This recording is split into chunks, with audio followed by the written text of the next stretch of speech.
Hello everyone, जय हिंद जय भारत। तो कैसे हैं आप सब लोग। स्वागत है आपका जीबी लॉ अकेडमी में। तो आज का जो लेक्चर है वो बहुत ही ज़्यादा इंपॉर्टेंट रहने वाला है सभी लॉ स्टूडेंट के लिए। तो बने रहिए आज के इस वीडियो में अंत तक। अगर आप जो है हमारे चैनल पर पहली बार आए हैं तो हमारे चैनल को जो है सब्सक्राइब कर लें, जिससे कि अगर मैं कोई भी नई वीडियो अपलोड करूं तो उसका जो नोटिफिकेशन है वो आपके पास जल्द से जल्द पहुंच जाए, जिससे कि आप जो आने वाली वीडियो है वो तुरंत देख पाएँ। तो आज हम डिस्कस करने वाले हैं definition of contract, that means what is contract. संविदा क्या है। तो संविदा की परिभाषा जो है हम जानेंगे। तो बढ़ते हैं इस पर। तो संविदा क्या है, व्हाट इज कॉन्ट्रैक्ट। तो यद्यपि सभी संविदा करार हैं तथापि सभी करार संविदा नहीं होते। तो जो सभी एग्रीमेंट होते हैं वो जो है कॉन्ट्रैक्ट नहीं होते हैं, लेकिन जो सभी कॉन्ट्रैक्ट होते हैं वो एग्रीमेंट होते हैं, यानी कि करार होते हैं। अतः हम कह सकते हैं कि सभी जो करार हैं वो जो है संविदा नहीं होते हैं, लेकिन जो सभी संविदाएं हैं वो करार होते हैं। तो एक ऐसा करार जो विधिता परिवर्तनीय है और वो जो है संविदा कहलाएगी।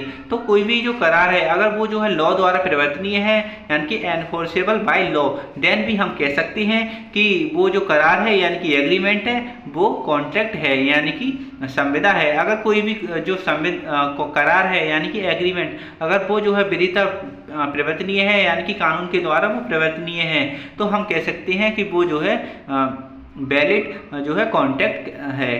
तो करार जो विधि द्वारा परिवर्तनीय नहीं होते हैं वे संविदा नहीं है। तो ऐसे करार जो कि विधि द्वारा परिवर्तनीय नहीं होते हैं, नॉट एनफोर्सेबल बाय लॉ, जैसे कि कोई भी दो व्यक्ति हैं, अगर वो किसी इलीगल काम को करने के लिए जो है अगर आपस में कोई एग्रीमेंट करते हैं, समझौता करते हैं या फिर करार करते हैं, लेकिन वो विधि द्वारा परिवर्तनीय नहीं है, तो इस प्रकार का जो करार होता है वो जो है परिवर्तनीय नहीं होता है लॉ के द्वारा, और वह जो है संविदा नहीं कहलाया जा सकता। तो किंतु वह शून्य करार जो कदापि परिवर्तनीय नहीं है, अथवा शून्य करणीय करार जो केवल करार के एक पक्ष के द्वारा जो है परिवर्तनीय है के रूप में रखते हैं। तो कोई जो एग्रीमेंट जो कि प्रारंभ से ही शून्य होते हैं उनको शून्य बोलेंगे।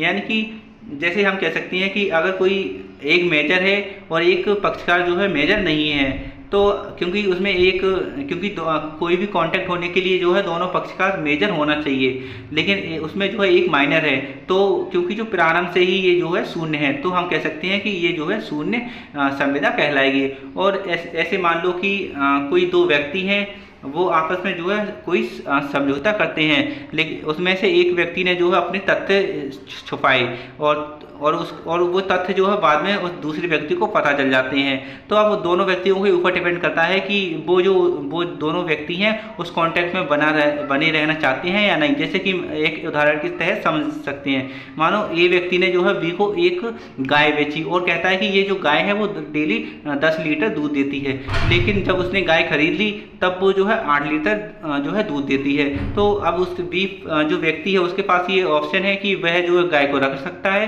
या फिर जो है उसको वापस कर सकता है। तो ये जो है बाइडेबल कॉन्ट्रैक्ट कहलाया जाएगा। यानी कि ये जो है पक्षकारों पर जो है ये आश्रित होता है कि वह जो है उसको बनाए रखेंगे या फिर नहीं। इस प्रकार के जो कॉन्ट्रैक्ट होते हैं उनको शून्यकरणीय यानी कि बाइडेबल कॉन्ट्रैक्ट कहते हैं। तो उपर्युक्त परीक्षण हमारे मस्तिष्क में एक स्वाभाविक प्रश्न पैदा करता है कि करार एवं संविदा का जो है सटीक अर्थ क्या है। तो करार एक वचन है अथवा एक प्रतिज्ञा है अथवा व्यक्तिकारी वचनों का संवर्ग है, और करार में एक व्यक्ति का प्रस्ताव अथवा प्रस्तावना सम्मिलित है जो अन्य व्यक्ति की स्वीकृति हेतु आश्रित है। यदि ऐसा करार विधि द्वारा परिवर्तनीयता धारित करे तो वह जो है संविदा है। तो करार क्या है, जब कोई एक व्यक्ति जो है किसी काम को करने या ना करने के लिए जो है दूसरे व्यक्ति के प्रति अपने भाव इस दृष्टि से रखे कि वह जो है उस पर अपनी एसेंट दे यानी कि स्वीकृति दे, तो हम कह सकते हैं वो जो है करार है, वो ऑफर है। और वो जो है ऑफर अगर दोनों पक्ष अगर उसके द्वारा स्वीकृत कर लिया जाता है तो वह जो है बन जाता है हमारा एग्रीमेंट यानी कि करार। और अगर वो एग्रीमेंट जो है विधि द्वारा परिवर्तनीय होता है तो वह जो है संविदा कहलाता है। तो अब अधिनियम की धारा 2 का जो सप्लोस बी है में परिभाषित वचन की परिभाषा को लेते हैं। तो जबकि वह व्यक्ति जिसने प्रस्तावना की जाती है उसके प्रति अपनी अनुमति संज्ञापित करता है, तब वह प्रस्तावना प्रतिगृहित हुई कही जाती है। प्रस्तावना प्रतिगृहित हो जाने पर वचन हो जाता है। तो जब कोई व्यक्ति किसी दूसरे व्यक्ति के समक्ष अपने वचन रखता है, अगर वो स्वीकार कर लिए जाते हैं तो हम कह सकते हैं कि उन दोनों के बीच जो है जो प्रस्तावना है यानी कि उसको जो है वचन दिया गया है। और तो अधिनियम की धारा 2E जो है करार को परिभाषित करती है यानी कि एग्रीमेंट को परिभाषित करती है। और हर एक वचन और ऐसे वचनों का हर एक संवर्ग जो एक दूसरे के लिए प्रतिफल हो, करार हो।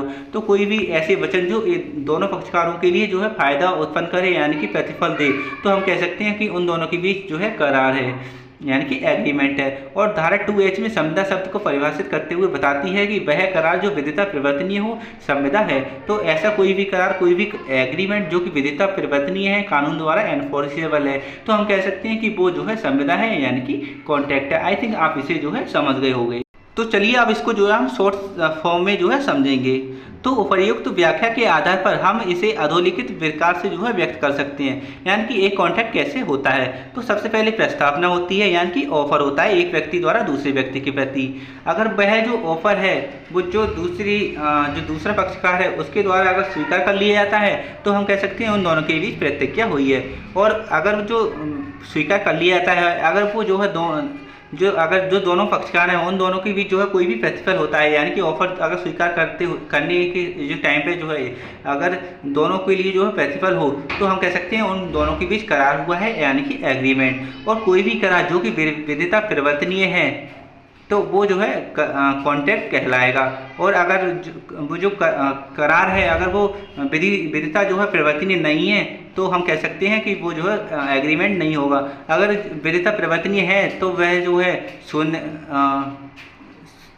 शून्य करणीय करार हो सकता है, लेकिन अगर विधिता परिवर्तनीय नहीं है तो वह जो है शून्य करार होगा। मैंने आपको पहले ही बता दिया जैसे कि अगर उन दोनों पार्टी में से कोई माइनर है कोई मेजर है तो ऐसे जो क्योंकि वो जो है विधिता परिवर्तनीय नहीं है, not enforceable by, then we can say that is the void contract. लेकिन अगर वो जो है विधिता जो है परिवर्तनीय है तो हम कह सकते हैं कि वह जो है शून्यकरणीय करार है। जैसे कि मैंने अभी गाय का एग्जाम्पल दिया था, उस व्यक्ति ने जो है दूसरे व्यक्ति को गाय बेची थी और उसने कहा था कि वह जो है गाय है वो 10 लीटर दूध देती है, लेकिन ऐसा नहीं था। उसने अब जो है ऑप्शन अब जो है दोनों पक्षकारों पर ये डिपेंड है कि वो गाय को रख भी सकता है या फिर नहीं भी रख सकता है। तो इस प्रकार के जो कॉन्ट्रैक्ट होते हैं वो शून्यकरणीय करार यानी कि जो वॉइडेबल एग्रीमेंट होते हैं वो कहलाते हैं। और उसको जो है शून्यकरणीय कॉन्ट्रैक्ट भी कहते हैं अगर वो जो है विधिता परिवर्तनीय हो।